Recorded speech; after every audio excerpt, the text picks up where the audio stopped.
Bienvenidos a un programa más de Crónicas Educativas, a la vanguardia de la educación. Hoy vamos a tratar el tema ¿qué onda con la educación? Vamos a tratar el tema del uso de las TICs y la falta de recursos tecnológicos en los estudiantes y en los docentes durante la contingencia sanitaria. Hoy contamos con una invitada muy especial para nuestro programa. Como siempre, les saluda su servidora Daniela Fiallos. La invitada de hoy es la docente Francis Dachi, quien más acertado para hablar del tema educativo que una docente. Ella es docente, ella es licenciada en Ciencias de la Educación por parte de una prestigiosa universidad ecuatoriana. Tiene una maestría en docencia universitaria y un doctorado en gestión tecnológica por una prestigiosa universidad internacional. Muy buenos días, doctora. Muy buenos días, ¿cómo está?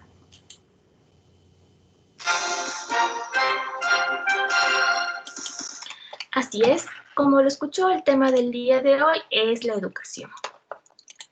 La educación, este derecho de las personas a lo largo de su vida, debe ser, según nuestra Constitución, un deber ineludible y inexcusable del Estado ecuatoriano. Es el área prioritaria de la política pública, o por lo menos debería serlo, y de la inversión estatal. Garantiza igualdad e inclusión social y su condición es indispensable para el desarrollo del buen vivir. Frente a esto, tomando en cuenta esta teoría, veámoslo ahora con la práctica y con las declaraciones que en días muy recientes ha brindado la ministra de Educación respecto a este tema.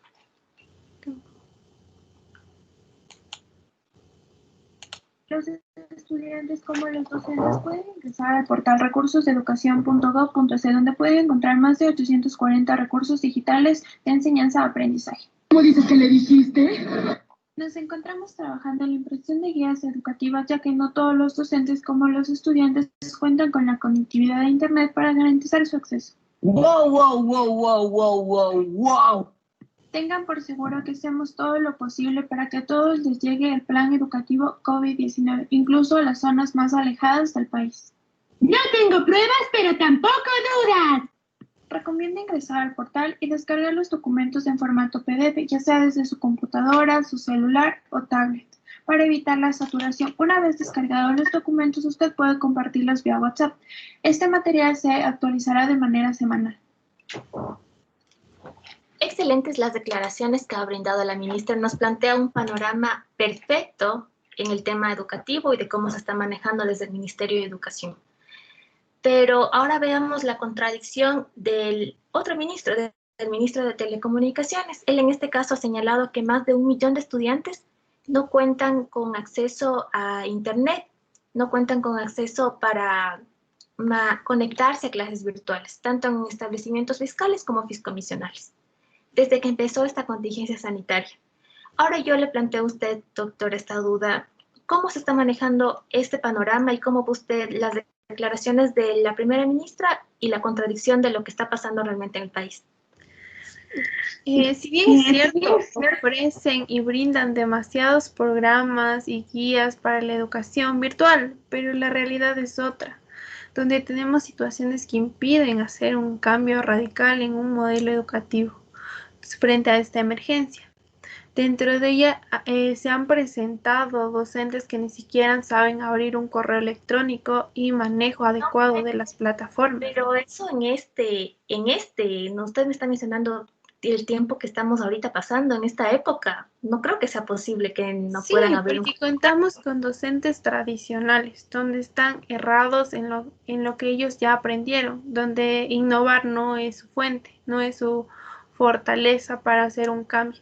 Entonces se han acostumbrado a lo mismo, a más de tener colapso de las plataformas. Un teléfono celular, computadoras u otros dispositivos son compartidos, donde toda la familia, no es de solo un estudiante o dos. Y eso no es también grandes, como la familia ecuatoriana. Claro, eso es, todos están usando, los costos son elevados, hay familias que ni recursos económicos cuentan. Entonces, ¿cómo vamos a brindar esa educación virtual?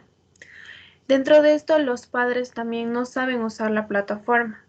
Si los padres no saben quién va a ser su guía desde la casa. Entonces, los estudiantes no han recibido clases de computación por la reforma educativa.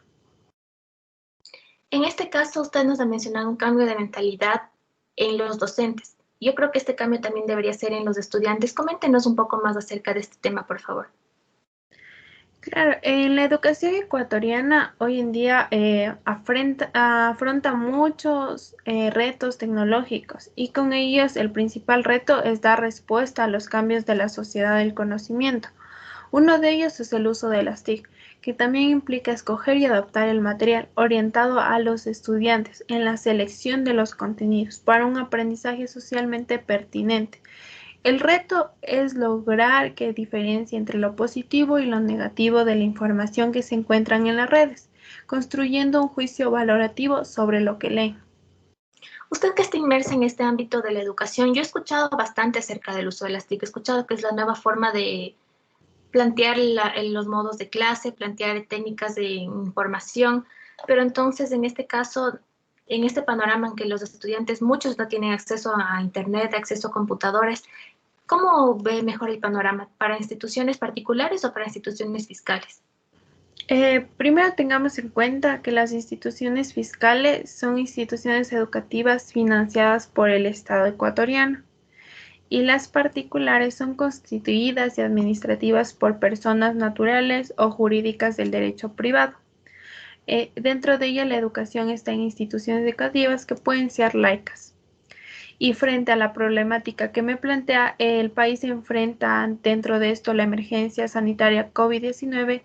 Sí, se han planteado alternativas a un cambio a un ambiente educativo, pero debemos de observar más la brecha económica entre los diferentes sectores.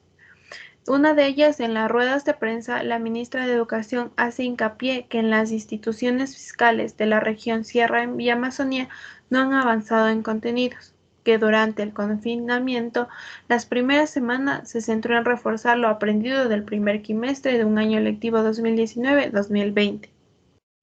Y este Pero en es un este claro caso, ejemplo. me gustaría, disculpe que le interrumpa, aportar que incluso viendo todo este panorama, qué importante sería que ahora le exista dentro de la malla curricular la asignatura de informática, que tenemos que reiterar que la retiraron de la malla académica.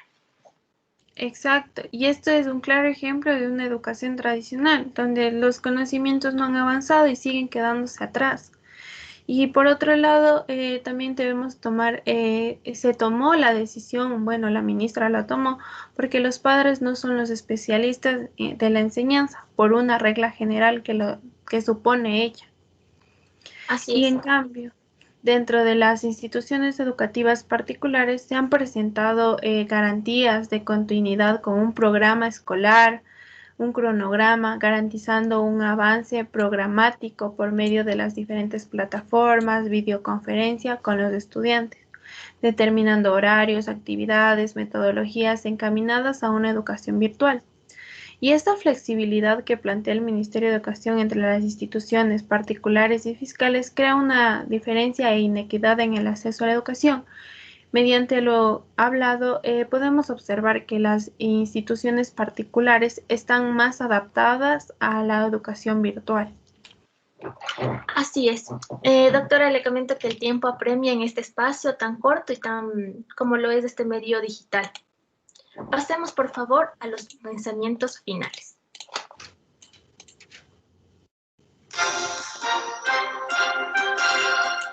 Pensamientos finales. Vemos otra vez la Constitución que nos declara que la educación es un derecho que se garantiza de forma universal, permanente, garantiza la movilidad, la no discriminación en ningún medio de ningún tipo de estudiante, desde su nivel básico, inicial, hasta el bachillerato. Pero también vemos por otro lado que, por ejemplo, ciudades como Quito, Guayaquil, Cuenca, ciudades muy grandes, existen problemas de saturación de plataformas digitales, altos costos de conectividad y un 37% de los hogares a escala nacional no tienen acceso a Internet. Estos son fuentes del propio ministro de Telecomunicaciones. También respecto a esto, hemos podido ver que el Ministerio de Educación enfrenta una gran problemática, como lo son la falta de estos recursos. Y más que nada, considero que en este tiempo se ha dejado entrever la gran brecha que existe de desigualdad en el país. los actores educativos, como lo son los docentes y los estudiantes, deberían cambiar su mentalidad hacia otro tipo de sociedad, porque estamos acostumbrados a la educación tradicional, a la educación presencial, y en este tiempo no es muy adecuado. Entonces, debemos ver lineamientos que sí aseguren que se dé una educación de calidad en los tiempos de educación virtual. Entonces, en este caso, me gustaría, por favor, escuchar su pensamiento final, doctora. Ya.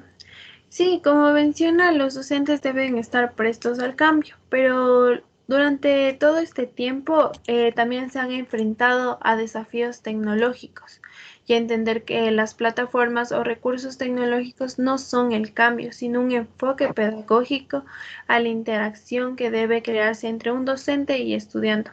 A pesar de que sea una educación virtual, debe de crearse ese ambiente, esa formación y esa relación.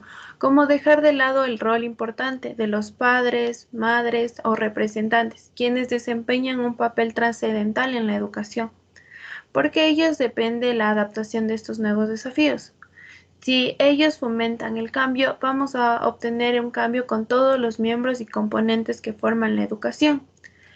Nada es imposible. Los seres humanos somos adaptables a las condiciones y a los retos que se presentan en nuestra sociedad, y especialmente para nuestra educación a futuro, para conectar y formar a estudiantes en su desarrollo integral para que sepan afrontarse y estén conectados directamente a la realidad.